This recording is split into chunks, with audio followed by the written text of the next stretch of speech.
Luego de 3 meses de trabajo, la comisión de expertos integrada por especialistas designados por los partidos políticos concluyó el anteproyecto constitucional.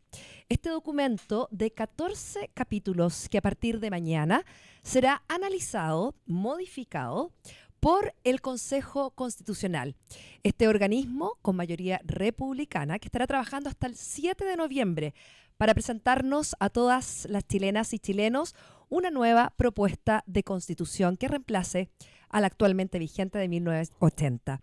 Para conversar de lo que fue esta primera etapa y de los desafíos que vienen, estamos con la presidenta de Fundación Chile 21 y expresidenta de la Comisión de Derechos Sociales, Económicos, Medioambientales y Culturales de la Comisión Experta, Alejandra Kraus. Bienvenida a tu casa, Alejandra. Muchas gracias, Carolina.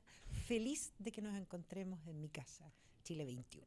Maravilloso, me parece. Mira, Alejandra, tú has dicho ya en varias entrevistas, ¿no?, que la propuesta o este anteproyecto es realmente representativo de todas y todos, lo que representa un gran desafío porque de alguna manera son varias posturas ideológicas, políticas que llegaron a un acuerdo en base a un bien común y me gustaría que tú me dijeras por qué el de estas declaraciones y que hicieras una evaluación de lo que fue este trabajo realizado durante estos 3 meses. A ver, Carolina, yo creo que es un sentimiento absolutamente compartido en general por los 24 integrantes de la comisión experta, en que efectivamente se logró un texto que recogiera las miradas, visiones, tradiciones, tradiciones históricas, culturales, políticas, las distintas sensibilidades que estábamos representadas en la comisión. Y por lo mismo, a ver, si tú me preguntaras y si yo pudiera asignarle como dos valores esenciales de estos 3 meses. Uno es la absoluta como voluntad de construir acuerdos. Y segundo, la satisfacción por el resultado. Yo creo que son dos elementos que de alguna manera compartimos los 24 expertos. Puede que no sea el texto perfecto, no sé si existe alguno en el mundo. Puede que no resuelva todo, pero sin duda es algo que nos dejó conformes, satisfechos a los 24 expertos. Hay más distancia de unos respecto de algunas materias, hay más cercanía, más nos encontramos con algunas normas, más algunos, pero ese es el país, esa es la sociedad. Eso es lo que nos ha costado tanto construir en estos años. Pero también quiero de alguna manera transmitir que probablemente todo lo que fue el proceso de diálogo complejo de la convención constituyente, que fue rechazada a través del plebiscito del 4 de septiembre, y también en cómo el país se empapó de los temas constitucionales, es algo que de alguna manera nos ayudó a justamente en la comisión experta lograr estos acuerdos. El diálogo, las materias estaban de alguna manera avanzadas. Yo sí hay algo que rescato del proceso de la convención, es justamente que la ciudadanía llevó las materias constitucionales, sus aspiraciones, sus juicios sobre lo que estaba ocurriendo en la convención a las casas. Era conversación en las mesas de los hogares.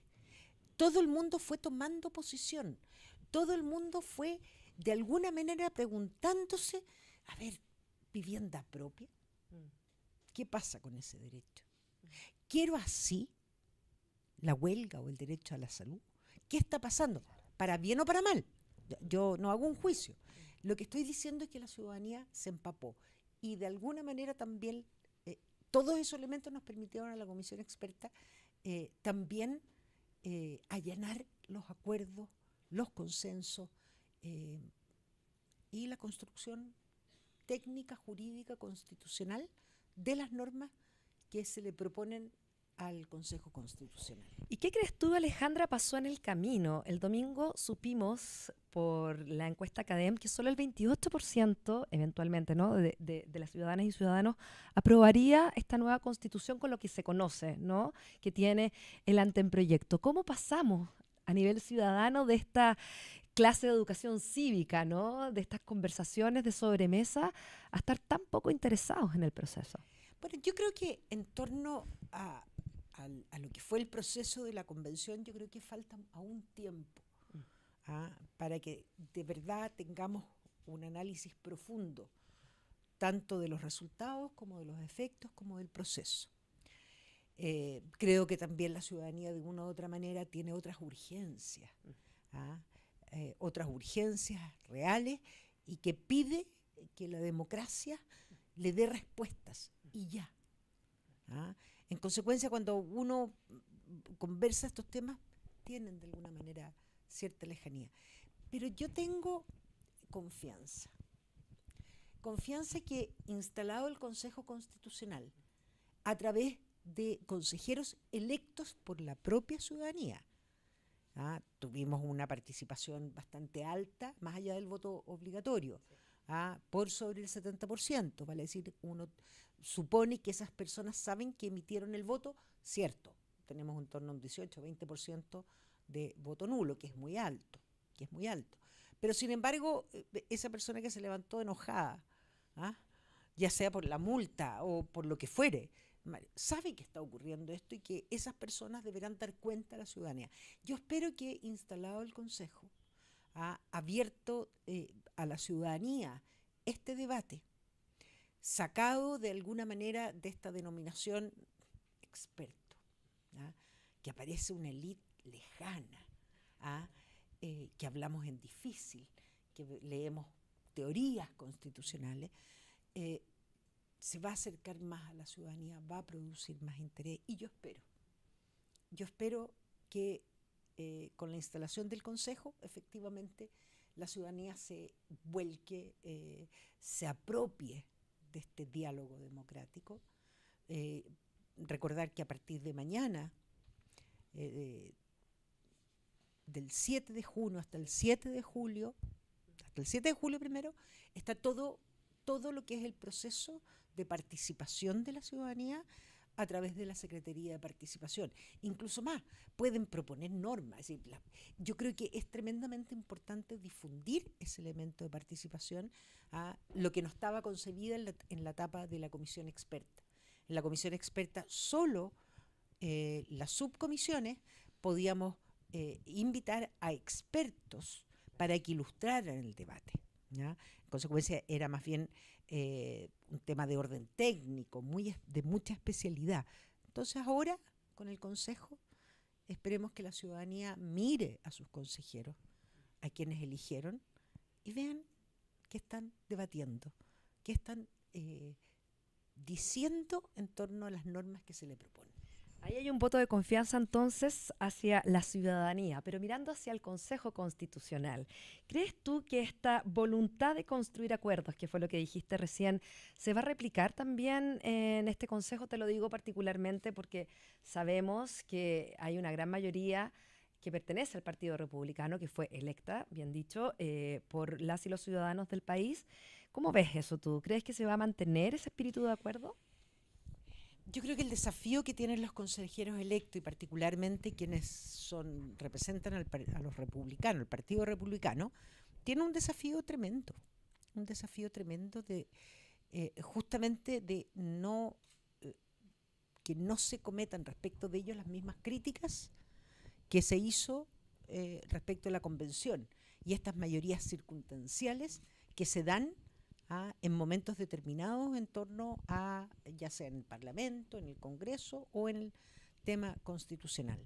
En consecuencia, yo espero que ese diálogo democrático sea reafirmado de la misma manera como fuimos capaces, con mucha responsabilidad, con mucho compromiso por el país, con mucha voluntad de diálogo, entender que detrás de del mandato constitucional que se otorga, teníamos una responsabilidad tremenda, una responsabilidad que yo catalogué de ética, ¿ah?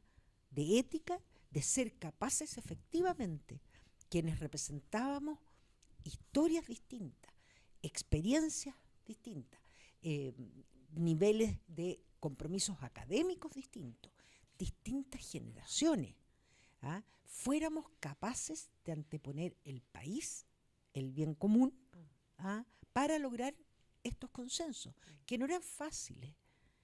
Carolina, la subcomisión 3 y la subcomisión 4, la 3 abordaba principios, derechos civiles y políticos, y la subcomisión 4, derechos económicos, sociales, culturales y medioambientales, contenían lo medular de lo que ha sido el debate de los últimos 30 años en nuestro país, y que no habíamos sido capaces de ir corriendo la línea de lo posible.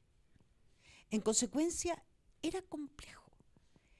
Y el Consejo Constitucional, con mucha responsabilidad, porque nosotros así lo hicimos, miren las normas. Yo los invito a mirar las normas que están propuestas, a analizarlas, a perfeccionarlas en todo lo que corresponda,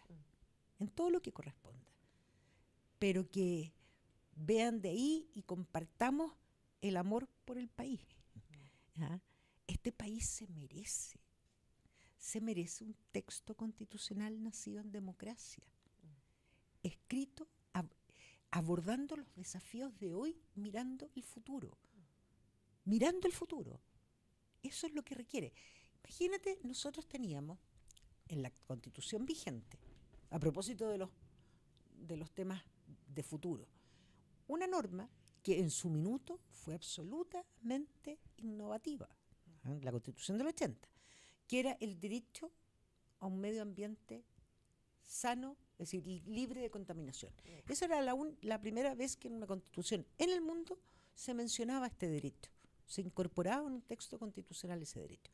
Sin embargo, 40 años después, esa nomenclatura, ese lenguaje, esa forma de consagrar el derecho ya fue sobrepasado, porque hoy día nos enfrentamos a urgencias climáticas.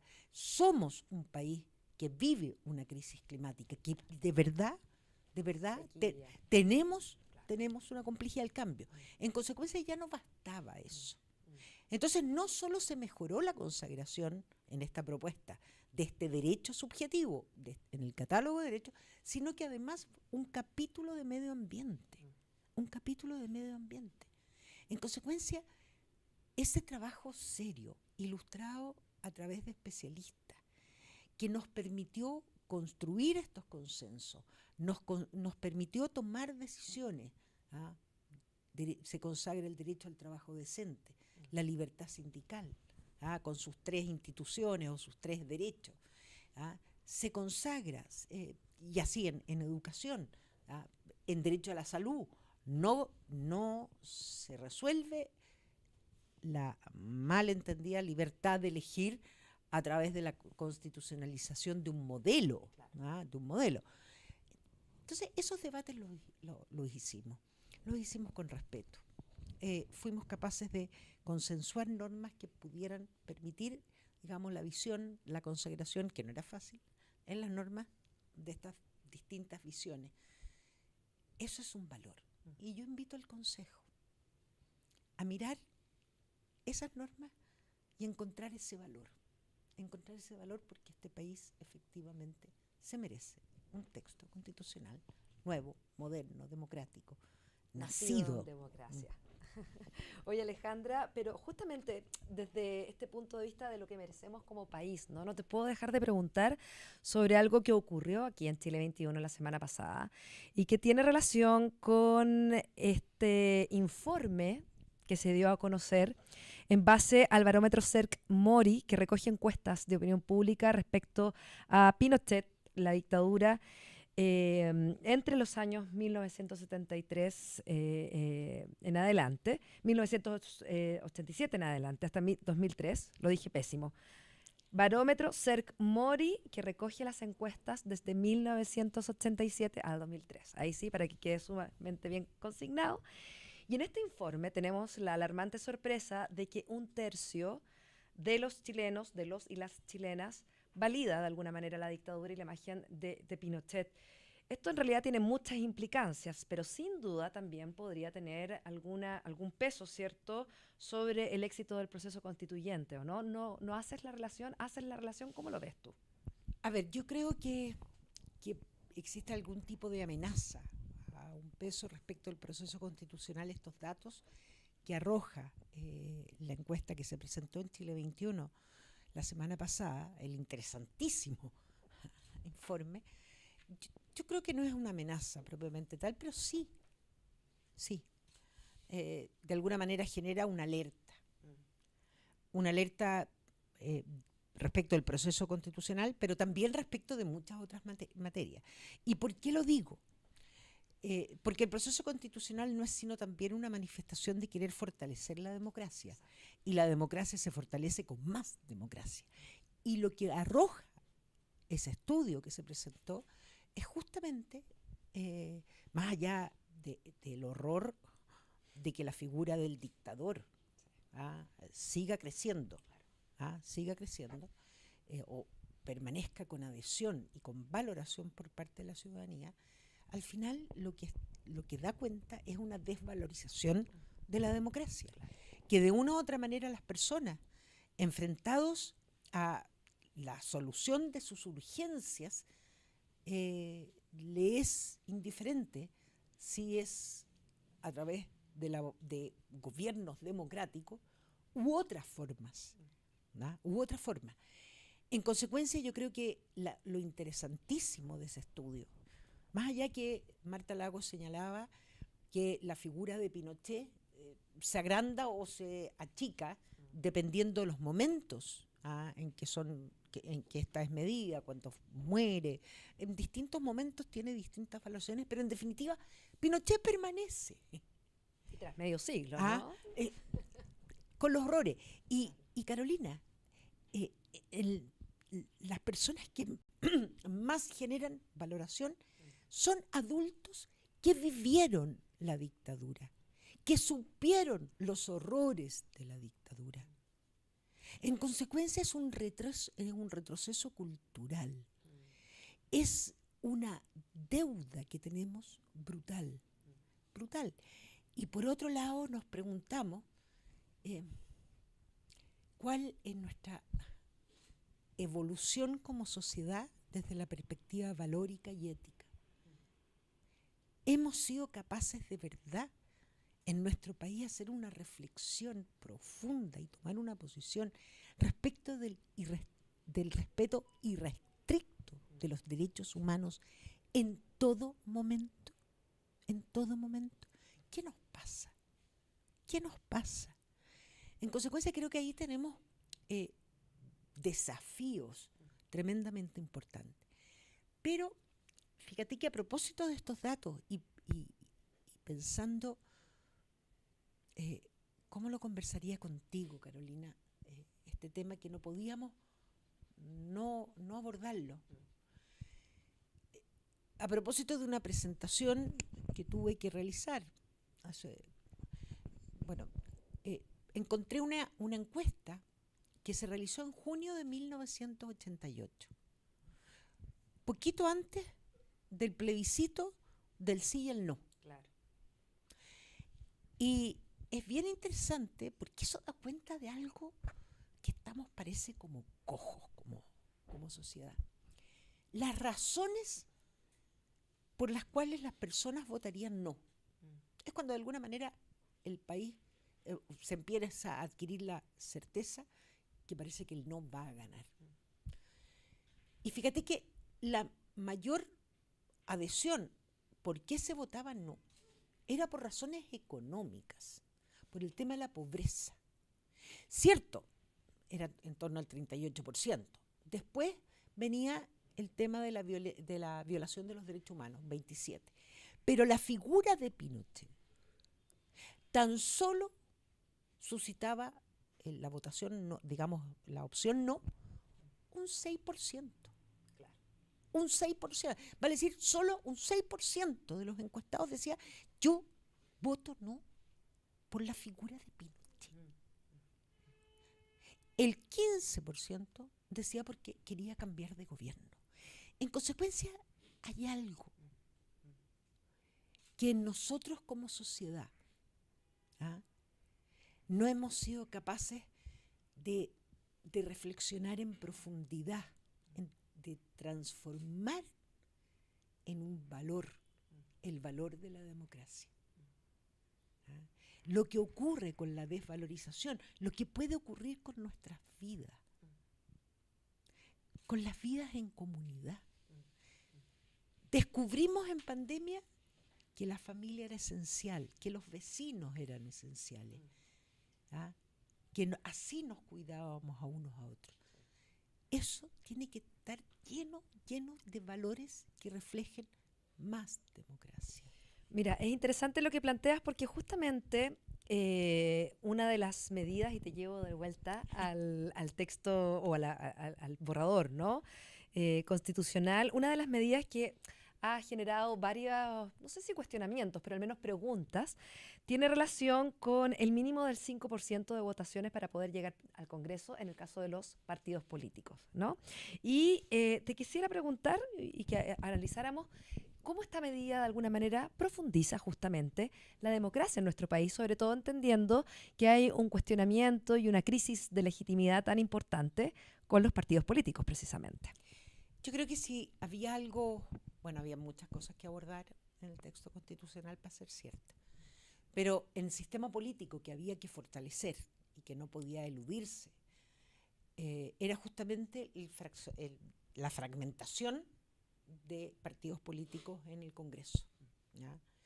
Es muy difícil para quien gobierna tener que negociar con cada uno de los parlamentarios que pertenecen a cada uno de los lotes, grupos, de cada uno de los partidos políticos con representación en el Parlamento. Y se requieren los votos para gobernar, se requiere construir mayorías ciertas para llevar adelante un programa de gobierno, de quien sea. En consecuencia, tal como ocurre en otros países, se estableció este umbral, y el umbral del 5%. Es cierto, al establecerlo, corren riesgo partidos tradicionales de larga trayectoria democrática en nuestro país, de larga y de gran relevancia en la construcción y reconstrucción de la democracia en nuestro país. Pero también supone este umbral que los partidos políticos se vuelvan a vincular con la ciudadanía, vuelvan efectivamente a ser lo que son por esencia y por definición, mediadores entre la ciudadanía y el poder político. En consecuencia, se busca al final que se fortalezcan los partidos, que asuman su responsabilidad y entiendan que la representación en el Parlamento para la construcción de mayoría es necesaria porque le hace bien al sistema político, a quien gobierna y a la democracia. Pero, como en todo proceso, es importante colocar gradualidad. Claro. Y en consecuencia, para la próxima elección, la representación que mantendrán no será en torno al umbral del 5%, sino que aquellos que obtengan menos, pero tienen que tener al menos 4 parlamentarios en ejercicio y permitiéndose que incluso los senadores en ejercicio puedan permitirles este numeral. En consecuencia, a mí me parece que es una medida correcta, en el sentido correcto, que se puede perfeccionar en el Consejo Constitucional sin duda, que puede tener ciertos elementos que lo hagan mejor, pero va en la línea correcta de evitar la fragmentación en el Parlamento y fortalecer el sistema político. Bueno, de avanzar van a tener una gran tarea y un gran desafío los partidos políticos. Todo a favor de nuestra democracia. Alejandra, quedan poquitos minutos, pero no puedo dejar de preguntarte sobre otra descripción que está en el anteproyecto y que también ha generado cierto ruido, ¿no? Y que tiene que ver con esta definición de que Chile se organiza en un Estado social y democrático de derecho, más no es, ¿cierto?, un Estado social y democrático de derecho. ¿En qué va esa distinción? A ver, esto fue una discusión de carácter filosófica en la subcomisión 3, y en definitiva, para quienes postulaban que no podía ser Chile es un Estado social y democrático de derecho, porque sostenían que el Estado era mucho más, que significaba también las personas, que significaban las comunidades. En consecuencia, esta definición no iba a ser aplicable. Y en definitiva, se optó, digamos, para generar lo que yo te señalaba, los consensos, los acuerdos, que todos pudiéramos encontrarnos. Pero también es cierto que en el texto general aprobado el 5 de abril, que fue la primera etapa del debate, esta norma sobre el Estado social, la consagración del Estado social, que es obligatorio, las bases constitucionales, no la podíamos eludir, está en el artículo 3. Y aquí quedó, en la propuesta, quedó en el artículo 1, numeral 2. Vale decir, son de los más importantes artículos que van definiendo todo el texto constitucional y que mandatan al intérprete de tener que concebirlo y incorporarlo en la forma de la aplicación de las normas constitucionales y en general de todo el andamiaje jurídico legal de nuestro país. En consecuencia, eso fue como de alguna manera, digamos, la construcción de este acuerdo, ¿ok? Pero además también decirte que si uno revisa el derecho comparado, uno revisa otras constituciones del mundo, el Estado social es consagrado de distintas maneras. Lo importante es el contenido, lo importante es lo que hacen después los tribunales de justicia, el intérprete, y cómo se va revistiendo a través de los derechos sociales propiamente tal. Pero Alemania habla de que su ordenamiento o sus fundamentales debe consagrar el Estado, digamos, derechos sociales o el Estado social. Por España se constituye en un Estado social. Entonces, lo que quiero que se constituye es muy parecido a se organiza. Claro. Lo que quiero decir con esto, que democracias importantes, robustas, profundas, que han consagrado en su texto social el Estado social y democrático de derecho, lo tienen de distintas maneras. Lo importante es la valoración que la sociedad tiene de este Estado social y democrático de derecho y el contenido y, en definitiva, cómo las personas perciben estos derechos sociales en sus propias vidas. Perfecto. Alejandra, para ya ir cerrando, ¿cuáles son aquellos elementos que crees tú que debieran ser inamovibles a partir de ahora o que el Consejo Constitucional debiera respetar para efectivamente garantizar una constitución que avance respecto a la de los 80 y que asegure el nuevo pacto social que fue tan demandado por el país? Bueno, yo creo que lo primero es invitarlos a mirar el texto constitucional en su totalidad.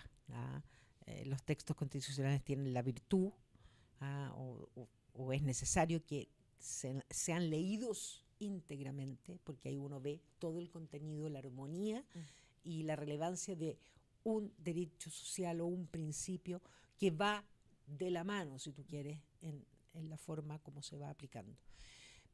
Pero que se sepa, que la ciudadanía sepa, que los consejeros sepan, que la gran mayoría de estas normas fueron efectivamente adoptadas a través de normas de unidad de propósito. Vale decir, representan de una u otra manera la voluntad de consenso y diálogo que costó mucho, que fue un trabajo detenido, minucioso, muy ilustrado por especialistas. En consecuencia, creo que en general yo creo que los derechos sociales, el artículo 17 del texto constitucional que se propone es de una riqueza tremenda, es de un avance civilizatorio en muchos aspectos este texto, y en consecuencia me parece, y que supone mucho acuerdo, mucho consenso. En materia de la Corte Constitucional, si quieren volver al debate que fue generando de alguna manera distanciamiento desde la comunidad jurídica, desde la ciudadanía, tanto respecto de la integración, la forma de votar de los jueces de la Corte Constitucional.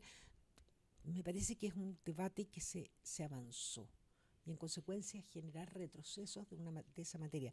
También el control sustantivo, el control preventivo sustantivo. Yo creo que ese es un debate que ya está superado y que debiéramos ser capaces de entenderlo de esa manera. Tener instituciones no solo no validadas por la ciudadanía, porque muchas personas pueden no tener conocimiento de la envergadura e importancia del Tribunal Constitucional, pero de la comunidad jurídica, eso no le hace bien al país, no le hace bien a una sociedad que valora el Estado de Derecho. Que valora el Estado de Derecho. Entonces yo creo que hay elementos que es importante tomarlos como un gran consejo constitucional en términos de que son normas que vale la pena mantener, fortalecer si quieren, pero no mantener, no dejar. No dejar de lado.